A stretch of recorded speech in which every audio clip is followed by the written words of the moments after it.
I'm just sitting here and I'll babble if you want. I can babble. You can babble. Well, before you were babbling about the unraveling, the great ungluing of our nation. Yeah. And I wonder if you could expand on that and tell me, you said the 20th century was a remarkable period of time. There were two world wars.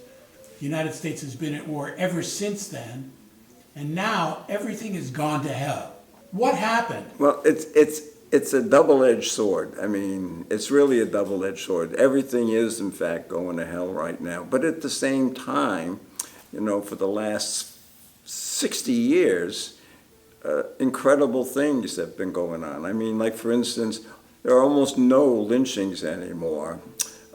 It wasn't until 1968, unbelievably 1968, the Supreme Court legalized mixed marriages. Up until that time, it was not protected by the Constitution, mixed marriages. In some states, they didn't have any laws against it. Some states did, but you weren't protected by the Constitution. It wasn't until '68 it became the law of the land, or it became not the law of the land. And you know, I think of after 1964 as the age of empathy.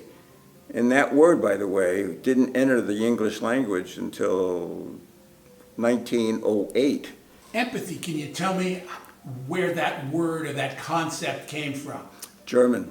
It was a German word. Germans. That's where this was a spin-off from a German. Germans had all of these words that, you know, almost don't translate into English because we don't have a corresponding word, like Weltanschauung. You know, it means the whole culture, everything about the culture.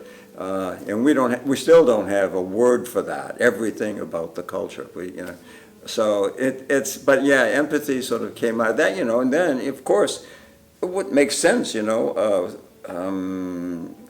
Vienna, you know, Freud, and all of that was a preamble to, you know, and the Impressionists are the ones, like, for instance, Degas said, now, with Impressionism, I can work from memory and imagination. I'm liberated from the constraints or tyranny of nature.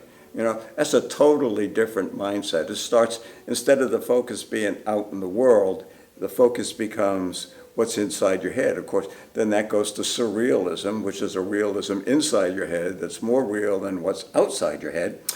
And, you know, then abstract expressionism, where Jackson Pollock says, every good painter painting is a state of mind. It's every good painter paints what he is. Of course, it was his because we didn't know any better back in the early 1950s.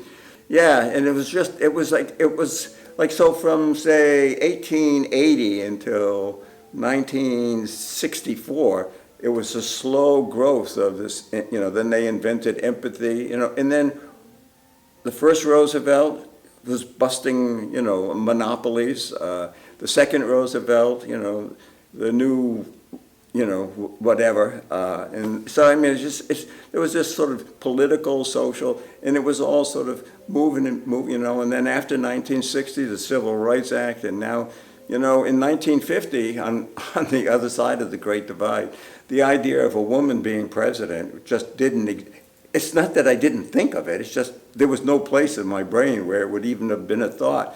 Never mind, you know, a black American, African American becoming president. I mean, it was a thought that just didn't exist anywhere in the culture. And then all of a sudden, but it was Siri that, you know, that shift between 1949 and 1964, where the culture took a 180-degree revert, it was just turned around. And so by 1968, you had this generational thing, you know, you had the moral majority. Of course, you had the Nixon war, the Johnson's war in Vietnam, which was just, everybody kind of knew that this was a hideous mistake. And so that counteraction, that sort of reaction, the pushback from all of these things that happened in the 60s culminated in In 1970, actually. That's when the riots sort of blew up. I mean, and it was a confluence of things. It was Vietnam War. That was in the bombing of Cambodia. It was sort of like the fuse that got ignited. But then all of a sudden, you know, young men were burning their draft cards, women were burning their bras, blacks were demanding their place in society. And it all sort of came together in 1970, and it just blew up. And they had these hideous riots, universities all across the country. I happened to be teaching at Ohio State in 1970, and just down the road from Kent State, where American soldiers shot to death American students, which is, I don't know how to paraphrase that so that you get a sense of how drastic that was. But in 1970, I endured the riots, and the riots was not just, you know, people sort of fighting with each other. It was a whole bunch of things. For one thing, for, I don't know, 2 or 3 months, I lived in a cordoned area. I don't know if you know about being in a cordoned area. You have absolutely no civil liberties. Every Like time martial law. Huh? Like martial law. Well, yeah, basically. But there would be, you know, a pimply 19-year-old National Guardsman with a rifle and a bayonet on every corner, and he would point it at you, and you had to answer his questions. Where you're coming from, where you're going, what are you going to do, how long you're going to be there.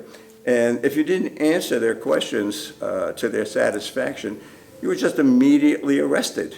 It's worse than a blasphemy to kill another human being. I mean, we're just such unbelievably complex things. Do you know that in your body there is about 50,000 miles of blood vessels, including capillaries?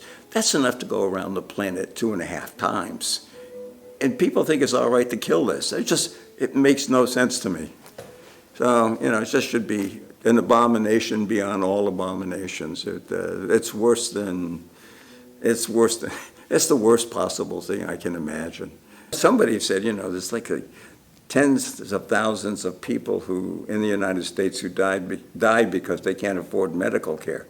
And the last line is, it's obscene that the richest country in the world, people cannot afford to stay alive. I mean, that's just something to think about. So.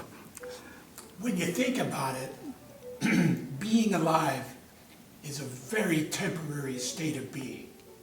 Oh, yeah, well, that's why they call us temporal.